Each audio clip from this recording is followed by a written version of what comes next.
Hello and welcome to this interview with Antonio Bigini, the writer and the director of The Properties of Metal.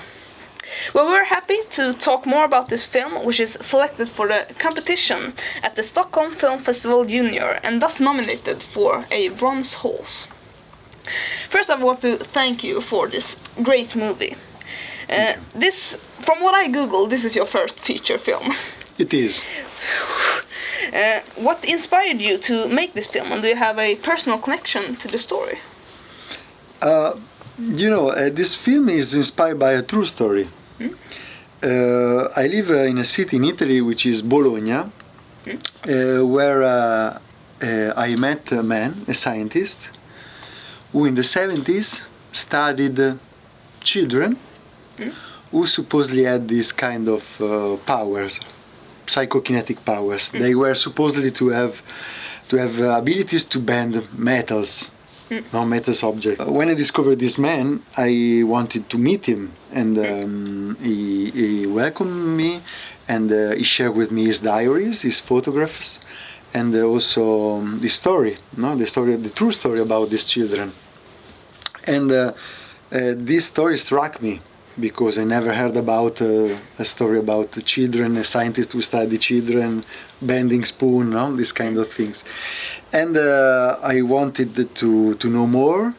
And what also struck me about this story was the question how these children must have felt. What is in the mind of this kind of children. And this pushed me to make a film.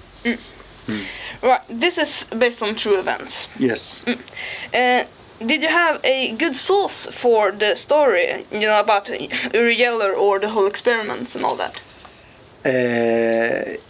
Yes, I mean, as I told you, my source was this professor, who told me the whole story, and but this was just the starting point for me.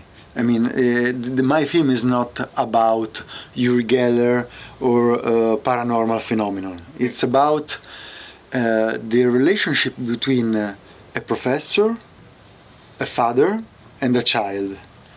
So it's about human relationship. It's about family. It's about expectation adults projects on children, and how children react to this expectation. And I'm also wondering, why do you think the scientists are skeptical about the things that are happening? Why scientists are skeptical?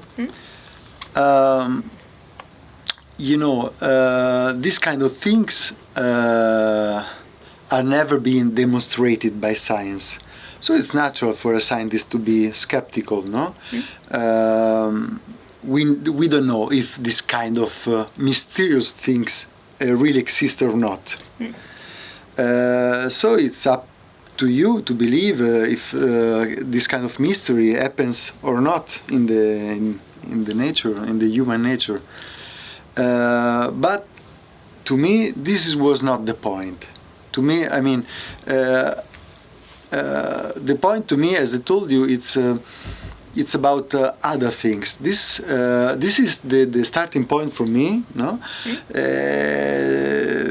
The mystery, the parapsychological stuff. But I mean, what for me was the point was these invisible forces, which is not only nature, physical things or psychokinetic things. But these invisible forces are also the forces that link humans between them, no? A man and a kid, a father and his son. These are emotion, feelings. Also, these are invisible forces. We see some very great performances by young actors in this movie. How was the casting process like, and what did you look for when you casted? I casted like 600 kids before choosing the one, which is Martino Zaccara, the actor that I chose. The process was long, but not so complicated. It was a COVID period, so I asked for a video, and immediately when I saw the video that Martino uploaded and sent me, I immediately had the feeling that he was the good Pietro, my character.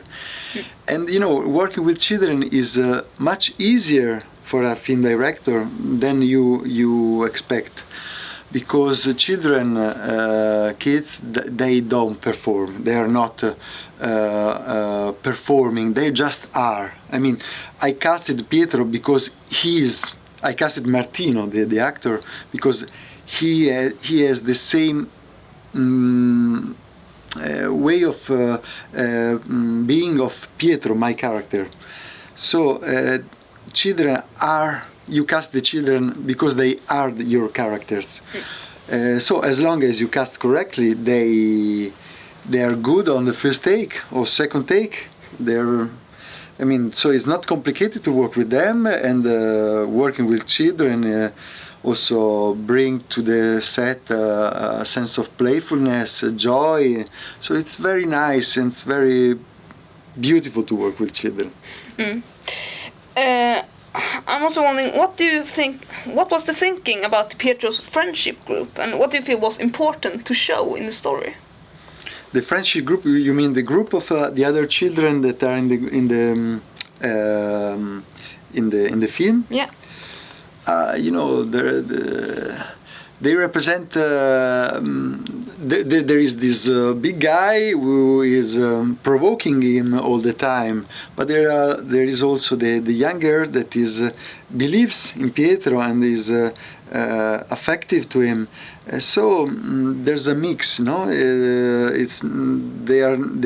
Doesn't represent a wall.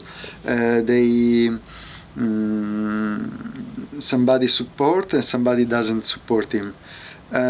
You ask me what I wanted to say with this film. This is your question. The second question. What was just the second question? The second question was, what do you feel was important to show with the story? Yes.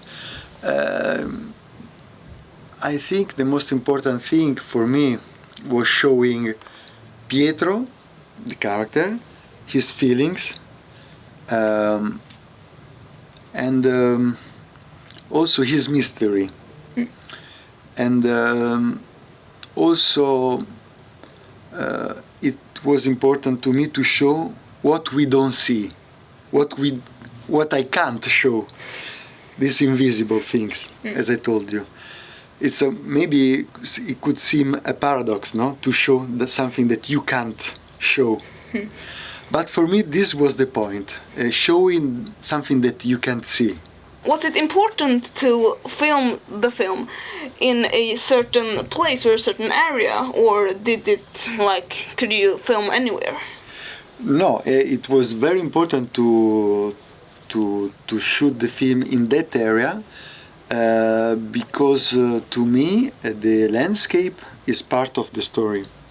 And I shoot the film in a region in Italy which is not far from where I live, which is the Montefeltro area, which is in the middle of Italy, not far from Rimini or Bologna and Urbino. They're small town in the middle. Maybe you've never been there, but you should go there once in your life because it's beautiful. And the landscape for me it's important because it represents like a mirror of the interior feeling of the character. So sometimes it's very desertic, dry, with stone. You maybe you remember the beginning, no? It's very sandy. Yeah. Like the desert that. The emotion of the desert, it's a metaphor maybe for the desert of the emotion of the father and the son, no? The difficulty they have to communicate between each other. But there are also smooth hills, green and more nicer landscape. So there is also a complexity in this landscape, which also mirroring the complexity of the feeling of the character. So, to reply to your question, it can't be shoot anywhere. It has to shoot there in this place. Right. Now we're on a roll. I also wonder, like, who composed the movie and how did you cast that person? The score of the movie, the music. The music was composed by a friend of mine who is a composer. His name is complicated. Is Simon Luca Leitenberger. Is Italian and